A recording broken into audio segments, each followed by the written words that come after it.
Hi friends, Bhavin creatives பெர்னமல்லூர். இன்றைக்கி நம்ம எந்த டிஷ் பார்க்க போகிறோன்னா பாசிப்பயிறு சுண்டல். பாசிப்பயிறு 3 மணி நேரம் நல்லா ஊற வச்சுக்கிட்டு நல்லா அலசிட்டு நல்லா அலசிட்டு தண்ணி ஊற்றி உப்பு கொஞ்சம் போட்டு ஒரு 3 விசில் விட்டு எடுத்துக்கணும். அதுக்கு தேவையான பொருள் வெங்காயம், பச்சை மிளகா, கறிவேப்பிலை, கொத்தமல்லி, கேரட், தேங்காய், துருவின கேரட், துருவின தேங்காய். நீங்கள் எப்படி வேணாலும் துருவிக்கலாம், மிக்சியில் போட்டும் துருவிக்கலாம், இல்லைன்னா எப்படியும் திருவிக்கலாம். ஒரு வாணலில் எண்ணெய் ஊற்றி கடுகு போட்டு வெங்காயம், பச்சை மிளகா போட்டு கொஞ்சம் நல்லா வதக்கிக்கிட்டு பாசிப்பயிறு நல்லா வெந்துச்சான்னு பாருங்கள். வெந்த உடனே பாசிப்பயிறு அதில் போட்டு நல்லா வெந்துச்சு. பாசிப்பயிறு அதில் போட்டு கொஞ்சம் கிளறிக்கிட்டு துருவின தேங்காவை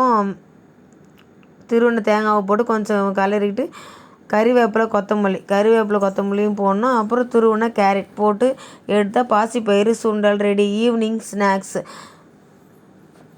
எங்கள் வீடியோ பிடிச்சிருந்தால் சப்ஸ்கிரைப் பண்ணுங்கள், லைக் பண்ணுங்கள், ஷேர் பண்ணுங்கள். Bye friends.